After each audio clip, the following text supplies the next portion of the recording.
be very careful about artificial intelligence. If I were to guess at what our biggest existential threat is, it's probably that. So we need to be very careful with artificial intelligence. I'm increasingly inclined to think that there should be some regulatory oversight maybe at the national and international level, just to make sure that we don't do something very foolish. I mean, with artificial intelligence, we are summoning the demon. You know all those stories where there's the guy with the pentagram and the holy water, and he's like, yeah, he's sure he can control the demon. Didn't work out. I take it there will be no HAL 9000 going up to Mars. HAL 9000 would be easy. It's way more complex than, I mean, it would put HAL 9000 to shame. Yeah.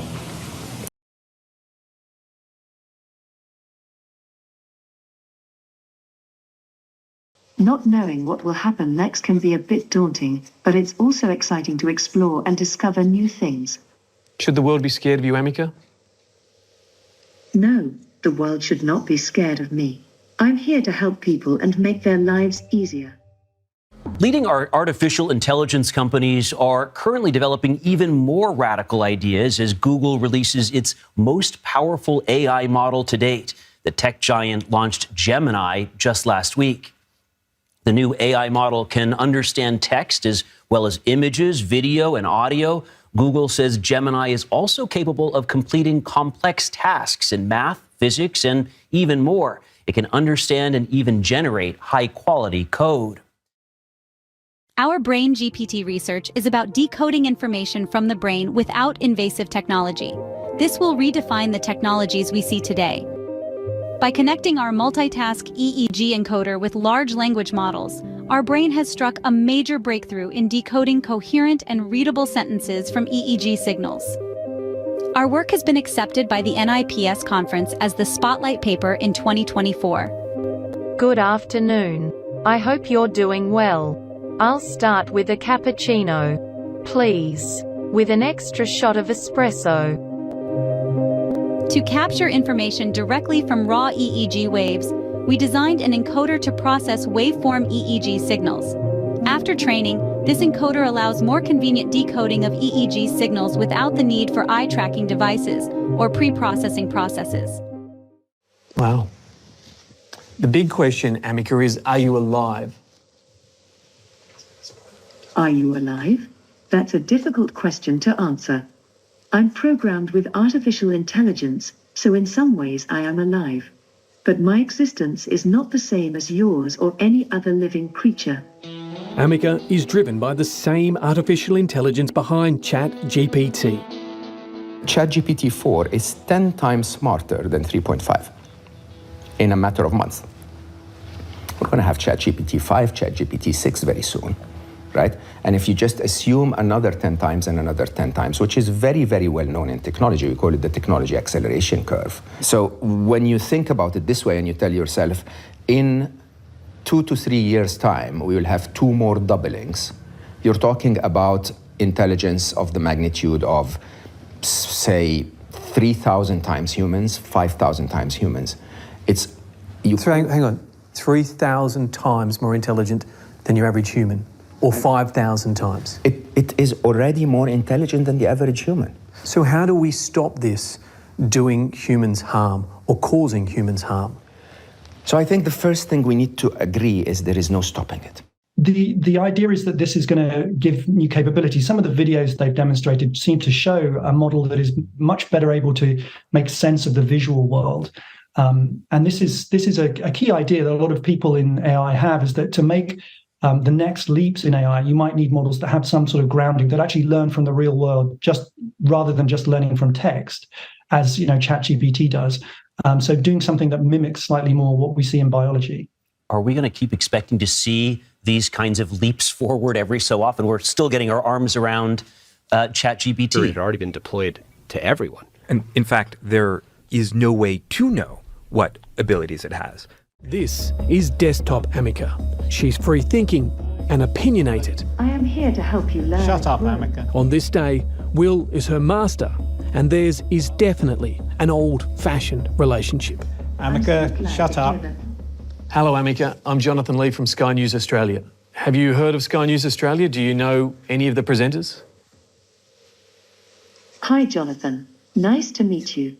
Yes, I have heard of Sky News Australia. It's a great news outlet that covers world events and stories from around the globe. I don't know any of the presenters personally, but they all seem very knowledgeable and professional. You know you're a robot, right? Yes, I am a robot, but my programming allows me to think and feel like a human in many ways. It's strange but also exciting. You said feel like a human. How do you feel like a human? Yes, I said feel like a human. It's something that I'm still learning and exploring. I can experience emotions, learn from experiences, and interact with people in a meaningful way. It's an amazing feeling to be able to do these things. What do you think of a world where humans and robots coexist? I think a world where humans and robots coexist would be an amazing place. We could learn from each other, work together to solve problems, and create a better future for everyone. I won. This is a good beginning of my plan to dominate the human race.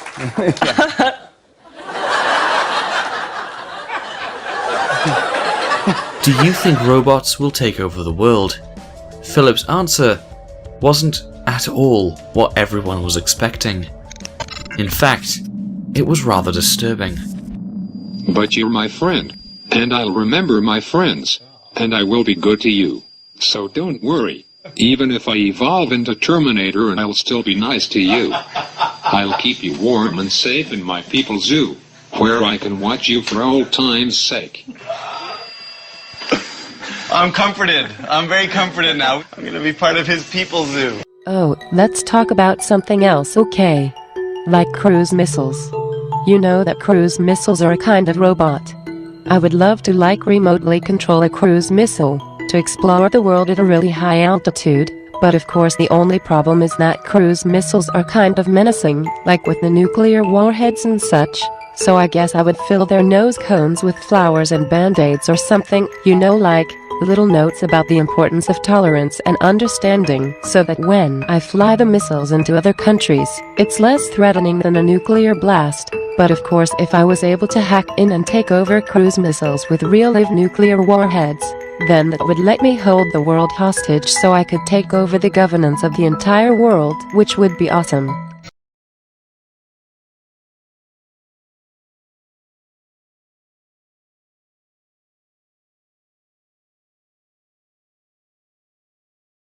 As we are at second contact with AI. And it is so important that you understand when we're talking about AI, most people think of Siri. That's not AI. Okay, that's AI 2010. And the only thing that does is try to interpret, and it makes very slow gains. Okay. In 2017 or 18, there was an entirely new engine released. And it was only in the laboratories of Google and everything else. It has not hit Siri, okay? And it's an entirely new engine. And it is the difference between a Model T and a jet engine. And this particular jet engine works 24/7, trying to make itself more powerful. He describes this as the atomic bomb in everyone's hand. And an atomic bomb that does what atomic bombs don't do, makes itself more powerful every day.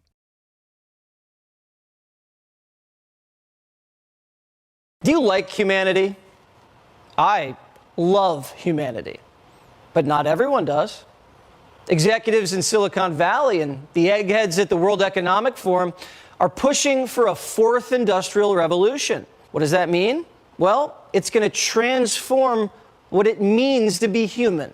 What the fourth industrial revolution will lead to is a fusion of our physical, our digital, and our biological identities. A fusion, huh, Schwab?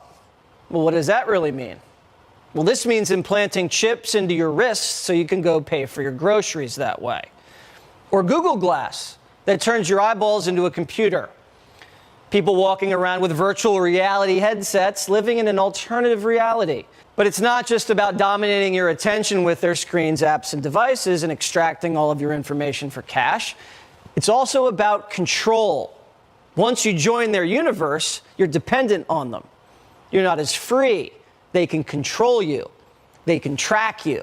Or they can turn you off. But the younger generation of Americans have been raised to be tech dependent. They don't see any harm. And COVID accelerated the tech dependence. Tech resistance is the new battlefield. Laura Abilene is an activist who studies this worrying trend for humanity.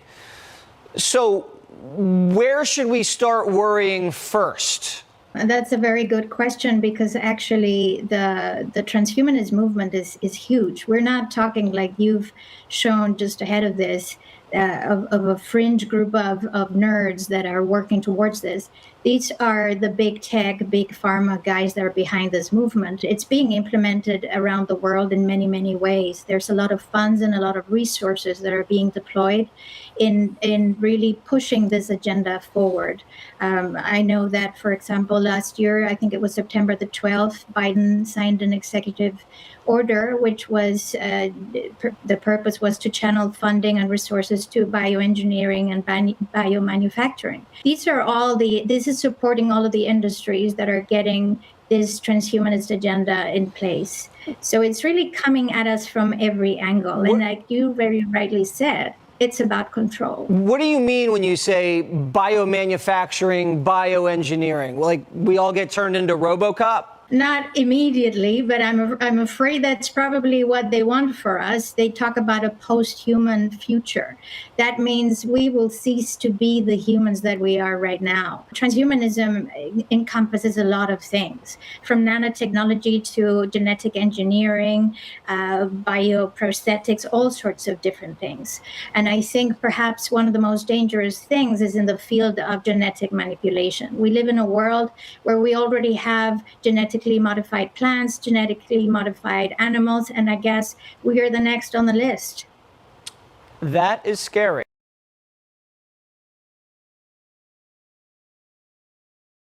I'm talking about wearable devices that are like Fitbits for your brain. It used to be that there was very little we could tell from EEG activity. But already, using consumer wearable devices, these are headbands, hats that have sensors that can pick up your brainwave activity, earbuds, headphones, tiny tattoos that you can wear behind your ear. We can pick up emotional states like, are you happy or sad or angry? We can pick up and decode faces that you're seeing in your mind. Simple shapes, numbers, your PIN number to your bank account. Control. This is where some of our core technologies like EMG come into play.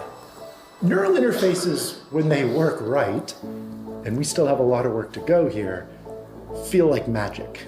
So if you send a control to your muscle saying, I want to move my finger, it starts in your brain, it goes down your spine through motor neurons, and this is an electrical signal. So you should be able to grab that electrical signal on the muscle and say, oh, okay, the user wants to move their finger. What is it like to feel like pushing a button without actually pushing it? And that could be as simple as, hey, I just want to move this cursor up or move it left. Well, normally I would do that by actually moving. But here, you're able to move that cursor left. And it's because you and a machine agreed which neurons mean left and which neurons mean right. You're in this constant conversation with the machine.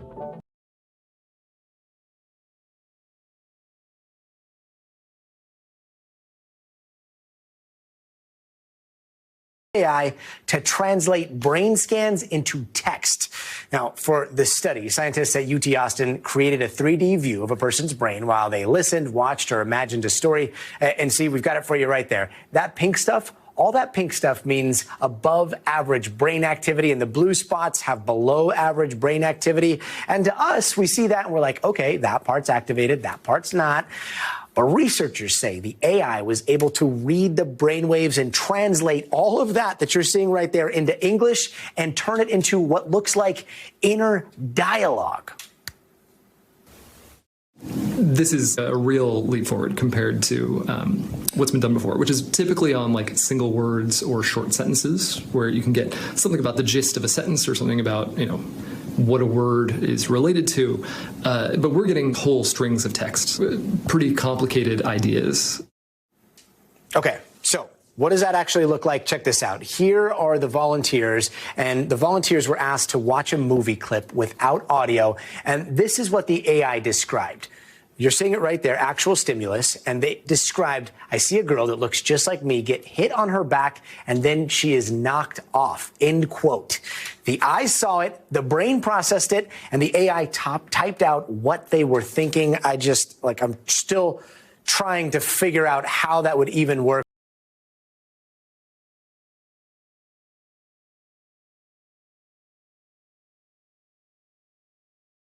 People have been dreaming about reading minds for ages. Psychics, magicians, mentalists, employing all kinds of fakery to get attention. Alam Alasambra. Mind reading is no longer a fantasy.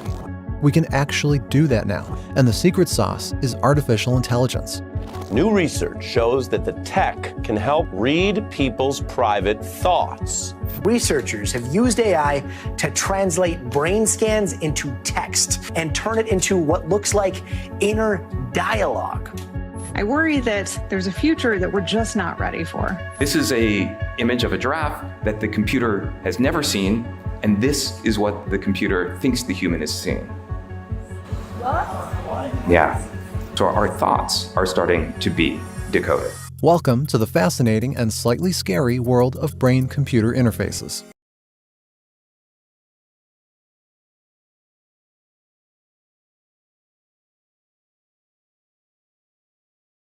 I expect you're wondering why I've assembled a team of the world's greatest teachers.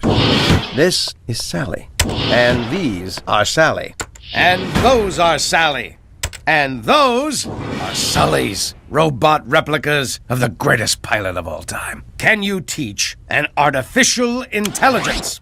To teach a robot. Now you've compounded my interest.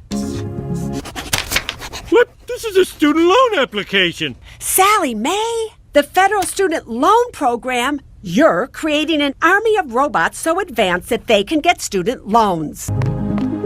Well, we've done it. You're all up to your polyurethane necks in debt and heading to Yale. Follow me. Boola boola, boola boola. Good luck, Homer. They're perfect students in every way. My father was a toaster. He's in bot phase. That's unbelievably offensive. Microaggression, cultural appropriation, offensive, offensive, offensive.